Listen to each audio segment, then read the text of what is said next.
अमित शहांचा 2 दिवसीय मुंबई दौरा आजपासून आता सुरू होतोय। अमित शहा काही वेळामध्ये मुंबईमध्ये दाखल होणार आहेत। दुपारी अमित शहा मुंबईत येतील आणि नवी मुंबई आणि मुंबईतल्या विधानसभाच्या जागांचा ते आढावा घेणार आहेत। कार्यकर्त्यांशी संवाद साधणार आहेत। तर मुंबईतल्या कमी मताधिक्य असणाऱ्या जागांचा शहा विशेषतः आढावा घेणार आहेत आणि उद्या अमित शहा हे ठाणे आणि कोकण विधानसभा मतदारसंघांचा आढावा घेणार आहेत। तेव्हा अमित शहांच्या या दौऱ्याकडे संपूर्ण राजकीय वर्तुळाचं लक्ष असणार आहे। तर अमित शहांचा आजचा दौरा नेमका कसा असेल ते एकदा आपण पाहूया ग्राफिक्सच्या माध्यमातून। तर भाजपतला मायक्रो मॅनेजमेंट अमित शहांकडे आहे आणि त्यामुळे त्यांच्या या दौऱ्यामध्ये काय काय नेमक्या घडामोडी घडतात बघावं लागणार आहे। योगी सभागृहामध्ये दादरमध्ये ते येतील 12:30 वाजता त्यांची बैठक आहे।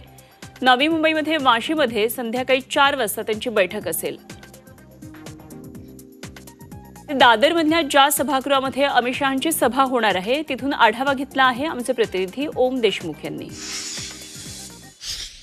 विधानसभा निवडणुकीच्या अनुषंगाने भाजपच्या केंद्रीय नेतृत्वाकडून महाराष्ट्राकडे विशेष लक्ष दिलं जाते।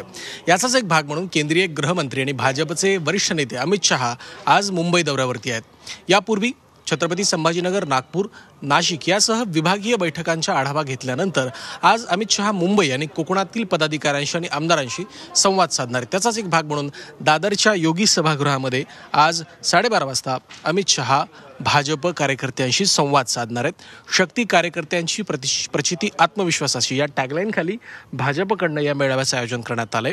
आज होणाऱ्या कार्यकर्ता मेळाव्याच्या माध्यमातून अमित शहा भाजपच्या पदाधिकाऱ्यांना नेमका काय संदेश देतात आणि विधानसभा निवडणुकीमध्ये भाजपची मुंबईच्या संदर्भातली नेमकी भूमिका काय असेल यावर अमित शहा नेमकं काय बोलणार याकडे आता सगळ्यांचं लक्ष लागलंय।